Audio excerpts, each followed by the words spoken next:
So hi, my name is Terry Schussler. I'm joined by, Hi, everybody. I'm Ben Irwin. I'm Evo Haining. So today we're going to do a presentation to you about portal interoperability, and I'm going to start by talking a little bit about the why.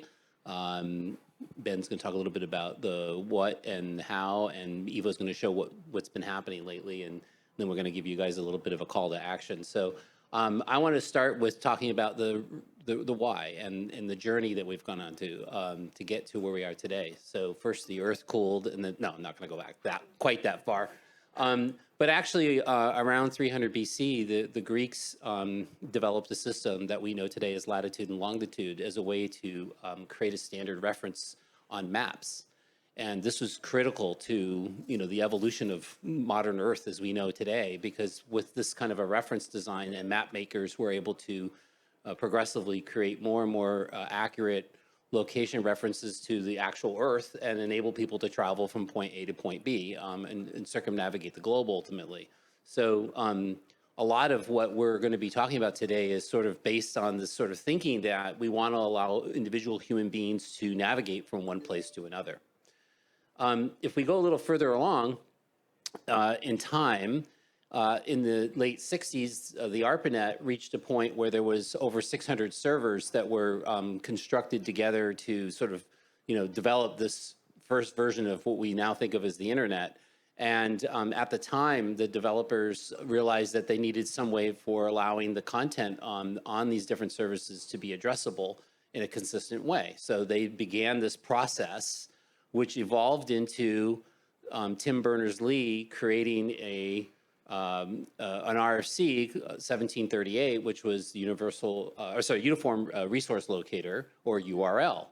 And the idea behind this was to, really kind of get into the weeds about how we could utilize a standard design for accessing a domain, and then locations within domain, and ultimately, as it evolved, allowing for additional information to be attached to the URL so that we could navigate to specific places within a page on a specific website in a specific domain.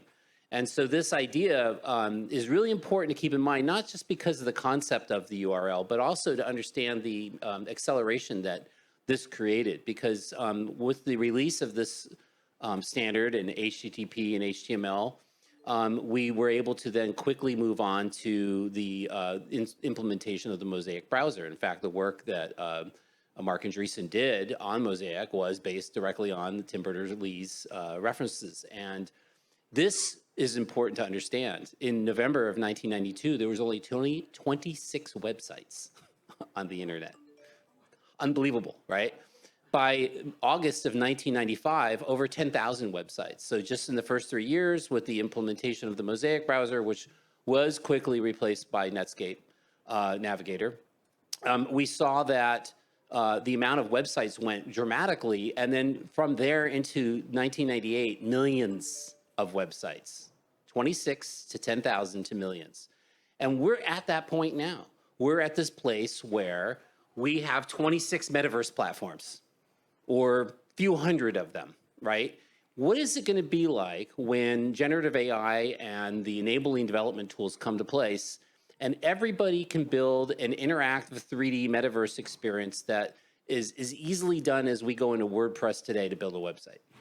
And that's coming really fast, like faster than you can imagine. I made a comment a few years ago that whoever builds the equivalent of WordPress for the metaverse is going to be a trillionaire. And that was, I think, an accurate statement to make. And I still think there's a lot of disruption that's going to happen in that space. I'm kind of surprised the WordPress guys aren't all over it, because I would be. Anyway, so this is the important point that I wanted to use to sort of start the conversation about why the three of us and Neil and some others went on this journey to create the MetaTr initiative.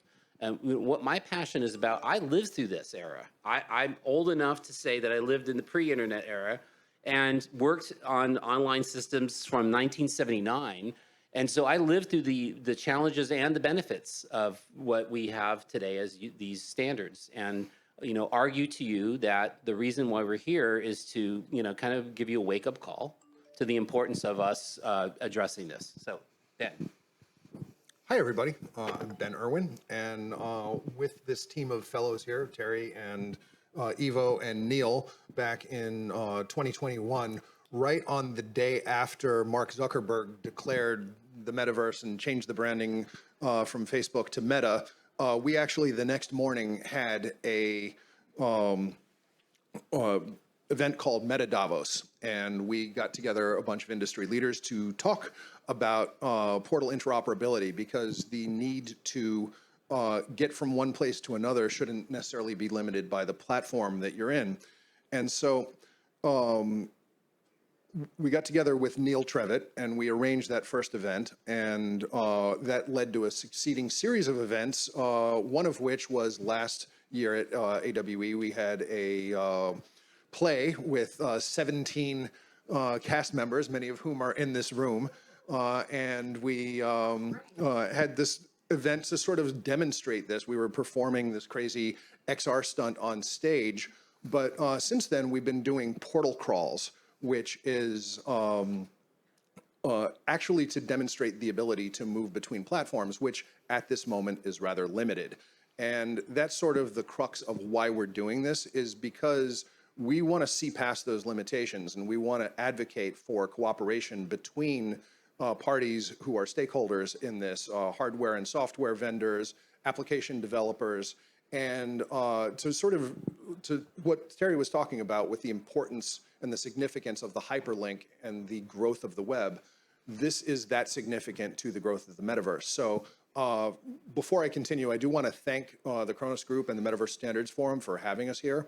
And I didn't come here to plug this, but Terry just said about whoever builds the metaverse for WordPress for the metaverse. I'm actually working on the metaverse for WordPress, because I think that the install base of 400 million websites, as the ability to have an open source platform to be able to put assets in and then deliver the paths to that through an API, is a no-brainer. And instead of taking the approach of having distinct experiences built, let's repurpose the web as we already have it and incrementally work towards that. So what we're here to talk about here is how do we get there with this? So, we're going to finish with a call to action, but the process of going through this is very limited. We haven't fully demonstrated or flexed into the ability to perform what we call metaversal traversal, hence the name MetaTraversal. We had originally called it Meta Davos until we ran that by the World Economic Forum, and they were like, not so much.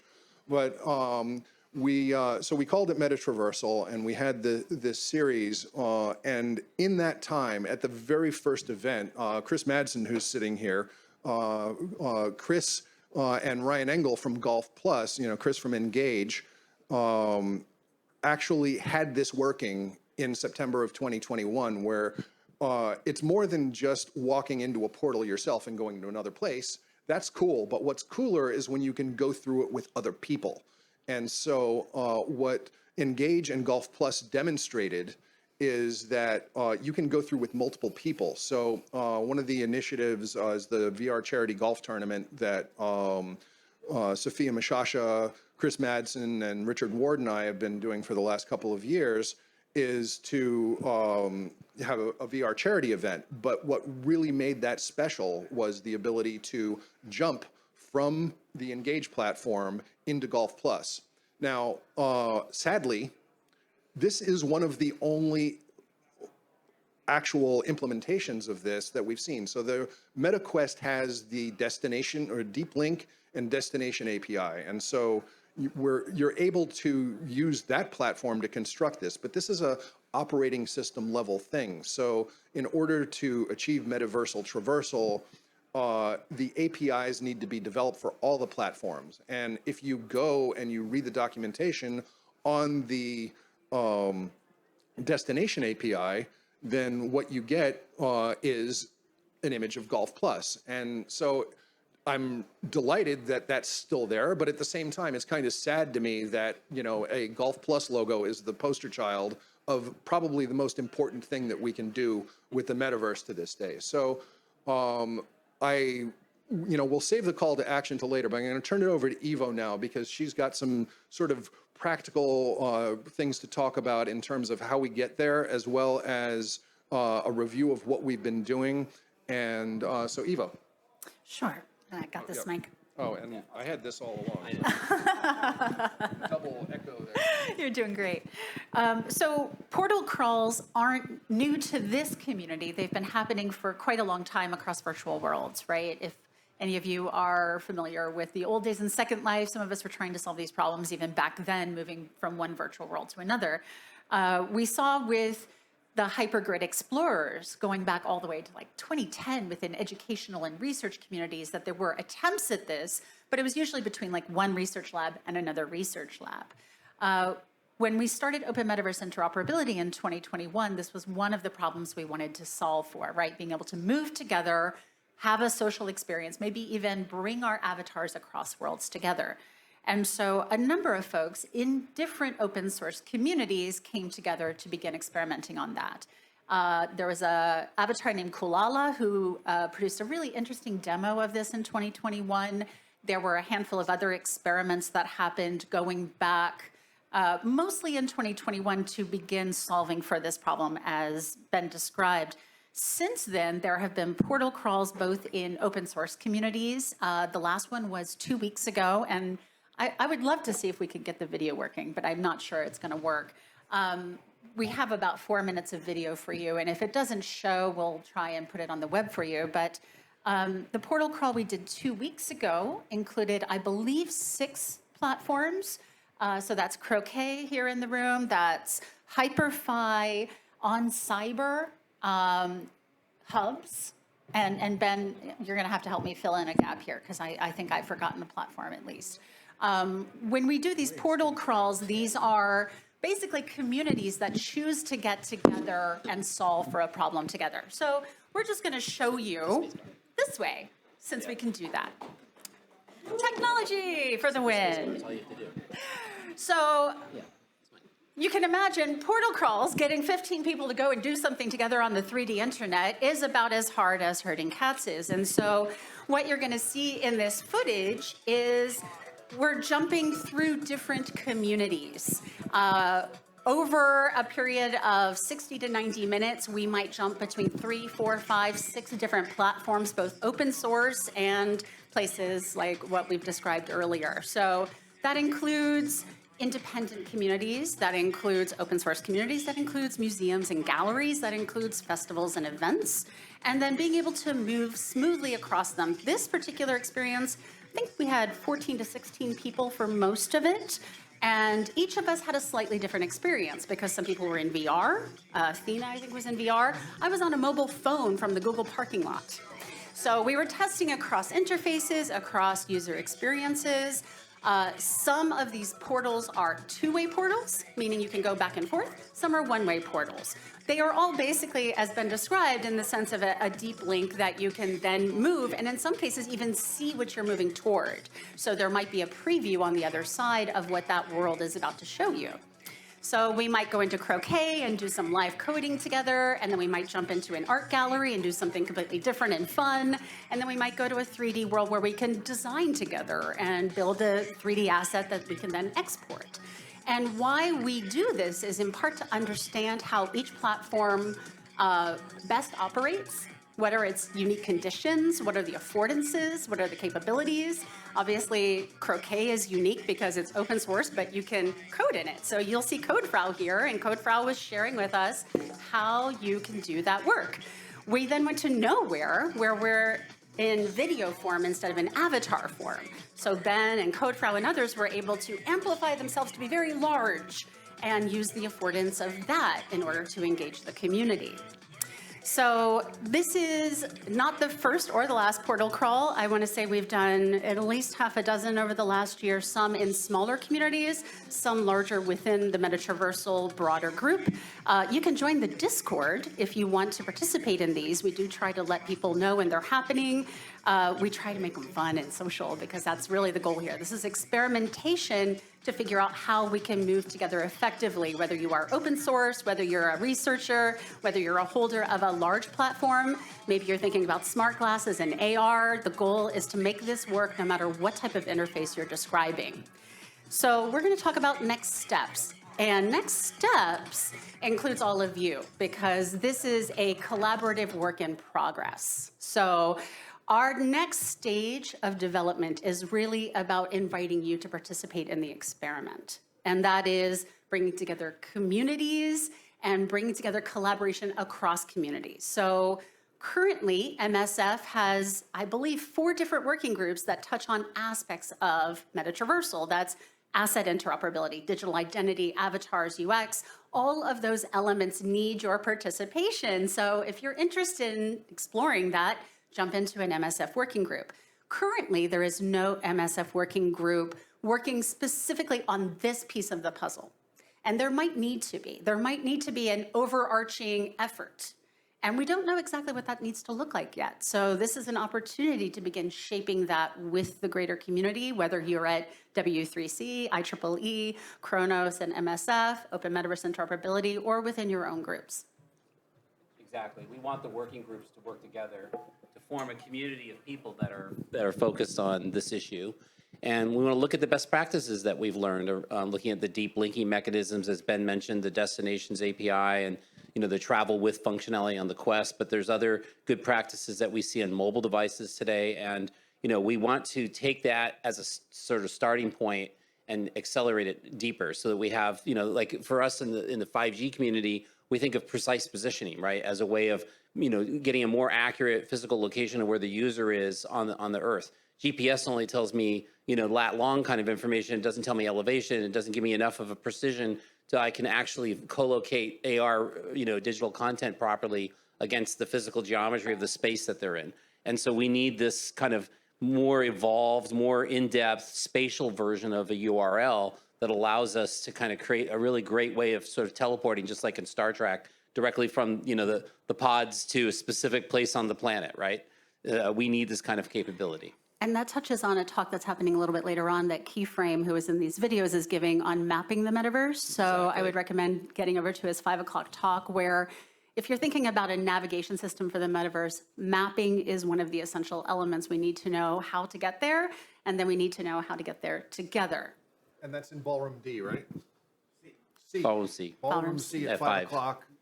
Keyframes mapping the metaverse. And by the way, I want to thank Julian Reyes for providing us with a lot of links. He's got a GitHub repo that has actual, a list of metaverse platforms that are being tracked, and we actually use that to help construct the last portal crawl.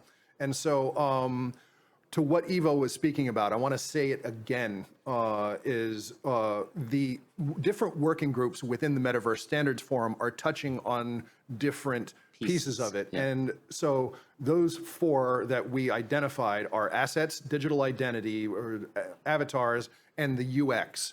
So these are all 4 working groups that are working on specific aspects of it. And at the very beginning of this, and it was actually, Neil's words, famous, the constellation of standards that it will take to achieve the metaverse is kind of, what began this, conversations with Terry and Ivo evolved into what this group became. And it is, I think, an approach that would be very interesting is rather than having a working group on this, but sort of have a squad that's talking in between them, because it's the pieces of the puzzle that sort of need to fit together, because no one of those groups is going to solve it. Right. But it needs to be solved, and the sooner it's solved, the less friction there's going to be in achieving traversal. And I'll close with saying that the goal here is immersive traversal, so that you can go from one